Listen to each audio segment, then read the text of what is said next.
খবর বেরিয়েছে, হাতে পায়ে শিকল পরিয়ে আসামি, খুনের আসামি যারা দেশদ্রোহী, তাদের ক্ষেত্রে এই ধরনের আচরণ দেশের মধ্যে হয়ে থাকে। অনেক সময় আইন না মানলে তাদেরকে কন্ট্রোল করার জন্য আজকে তাদেরকে এইভাবে বিমানে তুলে জল খাওয়ার পর্যন্ত সুযোগ দেওয়া হয়নি।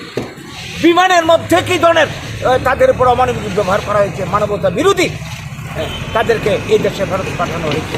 এটা আমরা কোনোভাবেই মানতে পারি না। এটা চূড়ান্ত মানবতা বিরোধী এবং আমরা বলবো ভারত বিরোধী। আজকে আমরা শুনে থাকি ভারতের যিনি বর্তমান কী বলবো প্রধানমন্ত্রীজি, তার সঙ্গে নরেন্দ্র মোদীজির সঙ্গে ডোনাল্ড ট্রাম্পের হরিহরাত্মা সম্পর্ক।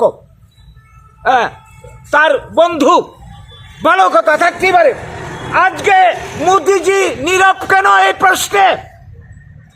কেন মোদীজি নীরব?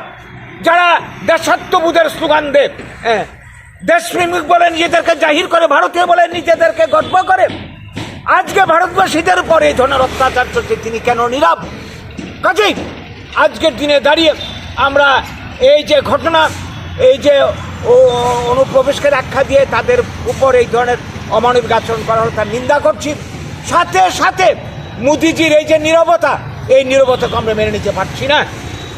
আমরা ধিক্কার জানাই, নিন্দা জানাই এই ধরনের কাজে, এবং সেই সঙ্গে দাবি করব ভারত গভর্নমেন্টের কাছে, মোদিজির কাছে, যে এই ব্যাপারে যাতে ভারতবাসীর পক্ষ থেকে প্রতিবাদ জানানো হয়, এই যে এই ধরনের আচরণ যাতে বন্ধ করা হয়, এবং যারা ওই দেশ থেকে ফেরত আসছে আমরা জানি না তাদের বর্তমান অবস্থাটা কি।